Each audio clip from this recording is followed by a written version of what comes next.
Welcome back, everyone. During the break, we grabbed some of your latest questions about COVID-19. We are continuing our live conversation with Governor Chris Sununu right now. Susan asks, when will bars at private clubs be allowed to open? What about outdoor seating at bars? Bars are obviously unfortunately very different than restaurants, and so there is a ability to do the outdoor seating. But again, in terms of the indoor seating or even doing it 50%, restaurants are just going to lead the way there because bars are really designed around congregating in larger groups. So we hope to have something later this summer, but unfortunately the numbers just don't bear it out right now.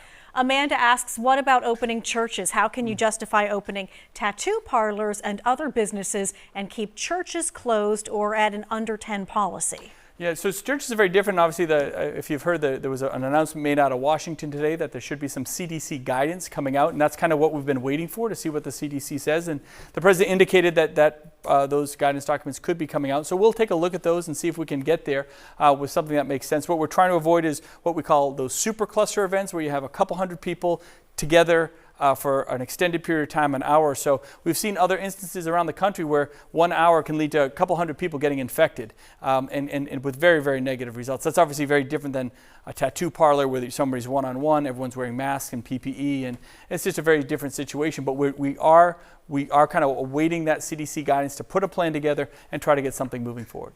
All right, Sandra asks, is there a plan for the reopening of our hotels, and does that plan include a plan for amenities such as pools and hot tubs as well? So everything's being considered for lodging, but our hope is to start talking about the opportunities for lodging, whether it's next week or the week after. Those first phases of lodging open would probably be very limited in terms of the public areas, or things like pools or hot tubs would probably be extremely limited, maybe opening in secondary phases down the road. But we hope to have an announcement maybe next week or the week after. We still have some work to do on refining the guidance.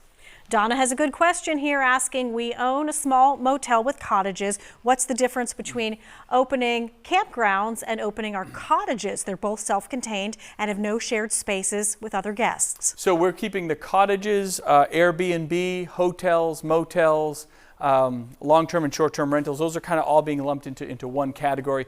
Campgrounds are a little different in that there's a higher likelihood of the long-term seasonal rentals and things like that are for those campgrounds.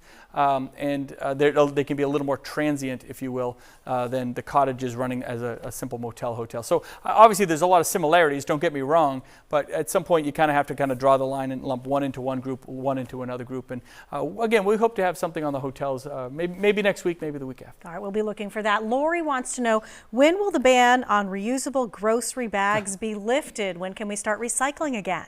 I got to tell you, I think I was the first governor in the country to create that ban on the reusable bags. So one of the things that really we looked at there was the stores themselves, like the employees themselves were the ones that were most concerned about not just contracting it, but being the ones that are kind of passing it back and forth to those reusable bags. So unfortunately, we're not there right now. I don't think anyone's going to be going back to those reusable bags for some time.